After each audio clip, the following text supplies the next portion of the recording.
सुबह होते ही जब कोई वीडियो सामने आ जाए और हमारी और आपकी एक मुलाकात हो जाए तो इससे बढ़िया दोस्त कुछ नहीं हो सकता।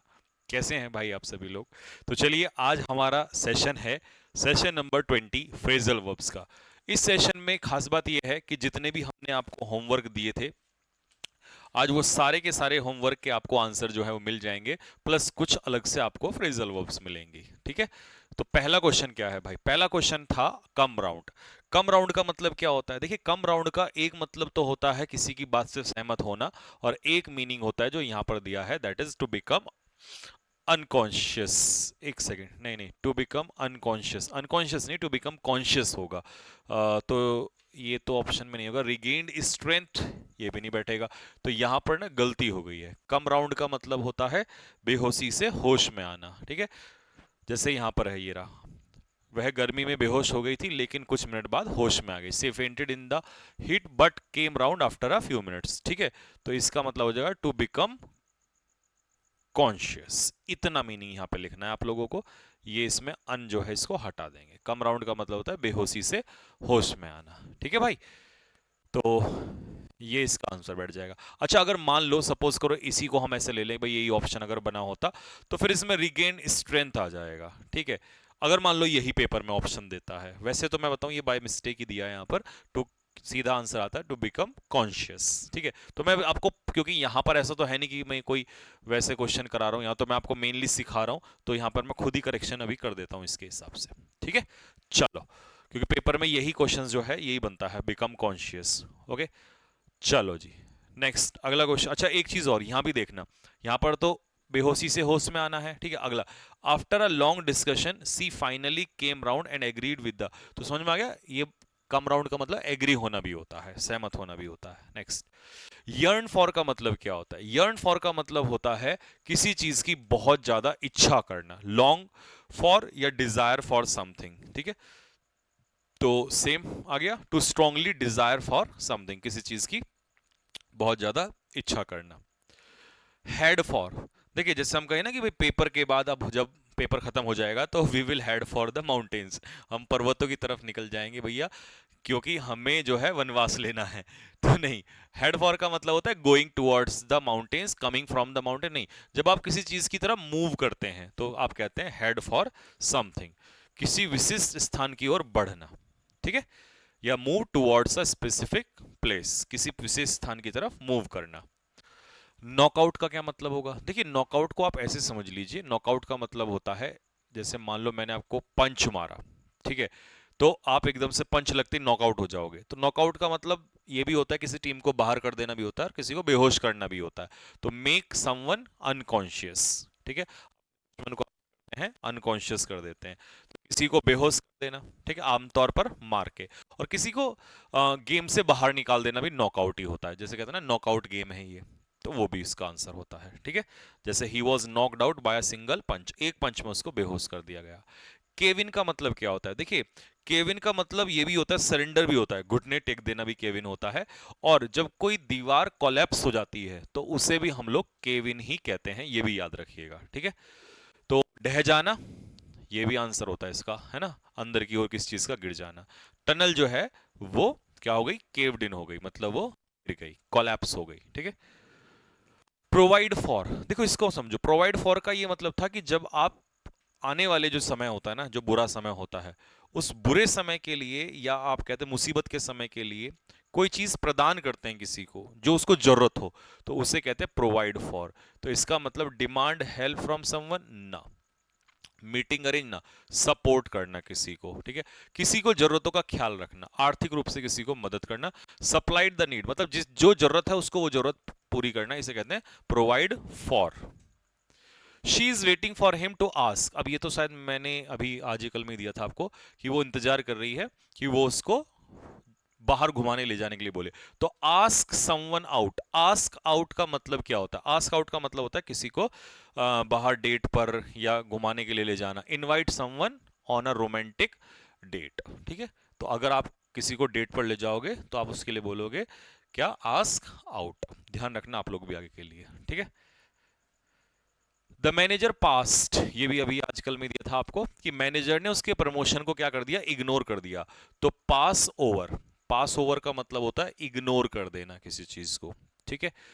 पास ओवर का मतलब है टू ओवरलुक, ओवरलुक का मतलब क्या हो गया, इग्नोर कर दिया, तो किसी को अनदेखा कर देना, किसी चीज को खासकर, ठीक है। डिस्पोज्ड टू, ये भी मैंने नहीं कराया था आप लोगों को, तो इसमें डाल दिया डिस्पोज टू। डिस्पोज टू का मतलब, देखिए क्यों मैंने ये दिया, इसका कारण क्या है, क्योंकि जनरली बच्चों को केवल डिस्पोज ऑफ रटा रहता है, और डिस्पोज ऑफ का मतलब होता है किसी चीज को बेच देना या डिकम्पोज कर देना, ठीक है, ये मीनिंग होता है। हालांकि पेपर में एग्जामिनर इसको ओ डबल एफ से देगा, तो ओ डबल एफ मत लगाना, एरर में आया तो एरर कर देना वहां पर, ठीक है। तो ये तो मीनिंग समझ में आ गया, डिस्पोज ऑफ, क्लियर हो गया। डिस्पोज्ड टू, जैसे मैं कहूं I am disposed to teaching students, तो मैं इच्छुक हूं बच्चों को पढ़ाने का, तो इसका मतलब हो जाएगा विलिंग। डिस्पोज टू का मतलब होता है किसी चीज की इच्छा होना। इंक्लाइंड या विलिंग टू डू समथिंग, किसी चीज की क्या होना, इच्छा होना, ठीक है। कम ऑफ, देखो एक होता है ये कम ऑफ, ठीक है, मैं अलग अलग इसलिए बता रहा हूं क्योंकि यहां कंफ्यूजन होता है बच्चों को। कम ऑफ, अब जैसे मान लो दीवार से पेंट कम ऑफ हो रहा है, तो सेपरेट होला, है ना, अलग हट जाना, तो ये ओ डबल एफ वाला होता है। और इस कम ऑफ का मतलब होता है बिलोंग करना, जैसे मैं कहूं she comes of a noble family, वो एक नोबल फैमिली से रिश्ता रखती है। She comes of a rich family, वो एक रिच फैमिली से नाता रखती है। तो कम ऑफ का मतलब होता है बिलोंग टू, ठीक है। To be a result of something या to be born into a family, तो ये वाला मीनिंग के लिए हमने यहां पर इसको लिया है, ठीक है। तो किसी चीज से संबंधित होना, जैसे she comes of a noble family, वो एक नोबल या सज्जन परिवार से नाता रखती है, ठीक है। बियर ऑन, अब मान लो ये टॉपिक है और मेरी बातें जो है बिल्कुल सेम वैसी हैं जैसा कि टॉपिक है, तो इसका मतलब मेरी बातें बियर ऑन करती हैं। देखिए बियर अवे मत करना, बियर अवे अलग चीज होती है, उसका मतलब होता है जीतना, ठीक है। जैसे मैं कहूं ही बोर अवे मैनी प्राइजेस, उसने बहुत सारे प्राइज जीते, तो बियर अवे का मतलब चाहो तो लिख सकते हो जीतना। यहां पर है बियर ऑन, बियर ऑन का मतलब है अगर आपकी बातें किसी चीज से जुड़ी हुई हैं, किसी चीज से रिलीवेंट है, है ना, जैसा टॉपिक है, जैसा डिमांड है, वैसी ही आपकी बातें हैं, तो your words bear on that topic, ठीक है। तो बियर ऑन का मतलब होता है रिलीवेंट होना, किसी चीज से संबंधित होना, है ना, ये बैठेगा। टू बी रिलीवेंट टू या कनेक्टेड टू समथिंग, उसके रिमार्क्स जो हैं डू नॉट टॉपिक, वो टॉपिक से मैच नहीं करते हैं, ओके। कॉल अप, क्या होता है भाई कॉल अप का मतलब, देखिए एक होता है कॉल आउट। अब क्वेश्चन कभी कभी पेपर में आ गया कि उसने अपनी मदर को कॉल मिलाया, मतलब बात करी फोन पे, तो वहां हम कॉल आउट और कॉल अप में बड़ा कंफ्यूजन हो जाते हैं। अच्छा कॉल ऑफ तो सबको पता ही है, ये तो कोई बच्चा ऐसा है नहीं जो नहीं जानता। कॉल ऑफ का मतलब होता है कैंसिल, किसी मीटिंग को कैंसिल कर देना, ठीक है। कॉल आउट, अब जैसे इनमें बड़ा कंफ्यूजन होता है कि यार अगर हम किसी को कॉल मिला रहे हैं तो कॉल अप कहें या कॉल आउट कहें, तो याद रखना इसके लिए कॉल आउट का इस्तेमाल नहीं होगा, कॉल अप का होगा। तो कॉल अप का मतलब होता है किसी को टेलीफोन करना, इसीलिए टू, और टेलीफोन में टू मान लो क्योंकि वो वर्ब में है, टू टेलीफोन, किसी को टेलीफोन करना, ठीक है, फोन करना किसी को, ठीक है, टू टेलीफोन समवन, ठीक है। I will call up my friend in the evening, मैं अपने दोस्त को कॉल अप करूंगा, ओके। नेक्स्ट, सेल आउट, ये एमटीएस 2024 के एग्जाम में पूछा हुआ था, और खासकर ये सेंटेंस इंप्रूवमेंट में पूछा था ये क्वेश्चन, ठीक है। तो उसने पता क्या करा, sell off, sell on, sell out ऐसे दिया था। तो उसने कहा कि जो टिकट्स है ना सीन उस मूवी के, वो सारे बिक गए हैं। तो अब वहां पर ऑप्शन में ढूंढना था कि भाई कौन से में सही था, तो हमें वहां पर सीधा ढूंढना था सेल आउट। सेल आउट का मतलब होता है जब कोई चीज पूर्ण रूप से बिक जाती है, ठीक है ना, जैसे मान लो टिकट्स वगैरह आप देखते हैं कि पूरे खत्म हो जाते हैं, तो उसे कहते हैं भाई ये सेल आउट हो गया है। तो सेल आउट का मतलब होता है पूर्ण रूप से बिक जाना, ठीक है, ये इसका मीनिंग बैठेगा, ठीक है। ये दिया to sell all the available stock of something, पूरी तरह से बिक जाना, ठीक है। तो यही आई थी, हाँ यही इसका लास्ट क्वेश्चन था। तो आज हमारा ये जो T20 सीरीज है, इसका ये भाई आखिरी सेशन था। 20 सेशन मैंने आपको पूरे करा दिए हैं, और इस 20 सेशन के अंदर लगभग 250 फ्रेजल वर्ब्स के आसपास मैंने बता दी हैं, ठीक है आपको। और मुझे लगता है कि फ्रेजल वर्ब को जब स्टार्टिंग में कहते थे कि लर्न नहीं होती है, तो आज आपको समझ में आया होगा कि अगर शिद्दत से कोई भी काम किया जाए और तरीका हटके लिया जाए तो हो सकता है। और आज आपको बहुत इस सीरीज ने फायदा दिया होगा। मैं इसको लास्ट क्यों बोल रहा हूँ, उसका कारण है, मैं आपको बताता हूँ। क्योंकि जो मेन मेन फ्रेजल वर्ब्स थी, ठीक है, तो वो मैंने मेनली आपको करा दी हैं। अब क्योंकि पेपर आपका नज़दीक बचा हुआ है और एक समझदारी यही कहती है कि हम भावनाओं में ना बहें, ठीक है, क्योंकि चलाने को तो इसको चला सकते हैं, वो तो कोई इशू नहीं है, बट यहाँ मेरा दिमाग थोड़ा सा ये कह रहा है कि यार अब फ्रेजल वर्ब्स पे हमने काफ़ी ज़्यादा ठीक ठाक कमांड बना ली है, हालांकि हमारी कंप्लीट कमांड नहीं हुई है, ठीक है, लेकिन हाँ हम ये कह सकते हैं कि यार अगर किसी बच्चे ने फ्रेजल वर्ब लर्न की होगी तो हम उसकी एक अच्छी श्रेणी में आते हैं। हमने बहुत अच्छे से मेहनत की है इस पे और बहुत अच्छे अच्छे फ्रेजल वर्ब्स इसमें किए हैं, ठीक है, जो नॉर्मली होते हैं, do with, call of, look after, look into, हो सकता है ऐसे में मैंने कुछ छोड़ भी दिए हों, तो ये सबको पता होते हैं, ठीक है, लेकिन हमने बहुत अच्छे से इस पे वर्क किया है। अब मैं ये सोच रहा हूँ कि यार अब जो कुछ दिन बचे हुए हैं ना, वैसे तो हमारी क्लासेस चल ही रही हैं इसमें, तो कुछ ऐसी अलग सी चीज़ आपको दी जाए जिस जहाँ से आपकी मदद हो सके जिस चीज़ में, है ना, मतलब अगर हम 10 मिनट का कोई चीज़ दे रहे हैं या 10 मिनट का टाइम दे रहे हैं, तो उसमें कुछ ऐसा हो जो मार्क आपके, कहीं ऐसी चीज़ है जो कट रहा है, उसमें आपके मार्क्स बढ़ाए जाएं, तो ऐसा कुछ जो है वो किया जाए।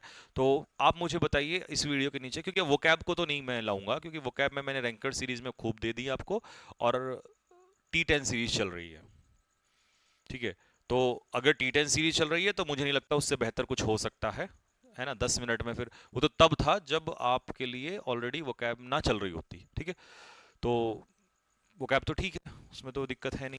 तो आप मुझे बताइए बॉक्स में, क्योंकि आप भी बताएंगे कमेंट से, और आपके उसी से मुझे पता चलेगा कि अब आपको किस चीज़ की इस समय पर नीड है, ठीक है, तो ये सीरीज हम कंटिन्यू करेंगे, मतलब फ्रेजल वर्ब नहीं करेंगे, लेकिन हाँ 10 मिनट्स या 15 मिनट्स का कुछ स्टार्ट करते हैं, बट आप मुझे इसमें कमेंट्स बॉक्स में बताइए और मैं उसको अमली जामा पहनाता हूँ फिर बहुत जल्दी से, ठीक है।